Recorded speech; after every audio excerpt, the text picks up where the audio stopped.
எல்லா புகழும் இறைவனுக்கே. அஸ்ஸலாமு அலைக்கும் வரஹ்மத்துல்லாஹி வபரகாத்துஹு. நம்மள பல பேர் என்ன பண்ணுறோம் அப்படின்னா, வாழ்க்கையில் நமக்கு அல்லாஹ் விதித்த நசீபு இவ்வளோ தான், நம்ம வாழ்க்கையோட நசீபு இவ்வளோ தான் அப்படின்னு சொல்லிக்கிட்டே இருக்கிறோமே கண்டி, அதுலேருந்து எப்படி நம்ம வெளியில் வரணுங்கிற முயற்சியை பண்ணுறதே இல்லை. நம்ம யூனுஸ் நபி அவர்கள் என்ன பண்ணாங்க அப்படின்னா, மீனோட வயிற்றுக்குள்ளே கிட்டத்தட்ட 40 நாட்கள் மாட்டிகிட்டு இருந்தாங்க.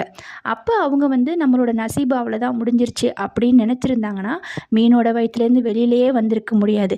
ஆனால் அவங்க அல்லாஹ்வை முழுமையாக நம்பி ஒரு 2 லைன் ஈஸியான ஒரு துவா தான் ஓதுனாங்க. ஆனால் அல்லாஹ்வை நம்பி ஓதுனாங்க. ஸோ மீனோட வயிற்றுலேருந்து வெளியே வந்தாங்க. ஸோ நாமளும் ஓதுவோம், பல கஷ்டங்கள்லேருந்து வெளியில் வரலாம். அது என்ன அப்படின்னா ஈஸி தான் ரொம்ப. லா இலாஹ இல்லா அன்த சுபானக்க இன்னி குன்து மினல் ஆலிமீன். இது ஆக்சுவலாக இந்த 2 லைன் நிறைய பேத்துக்கு ஆல்ரெடி தெரிஞ்சிருக்கும். ஆனால் எக்ஸாக்ட் மீனிங் தெரியாதவங்க இப்போ தெரிஞ்சுக்கங்க. ஸோ நாமளும் இதை அடிக்கடி ஓதுவோம். ஓதி நம்மளோட நசீபையே மாற்றி எழுதக்கூடிய வாய்ப்பை நம்ம பெறுவோம்.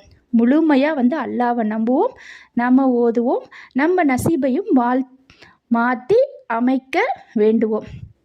நீங்களும் துவா செய்யுங்க. ஆமீன் ஆமீன் யா ரப்பில் ஆலமீன்.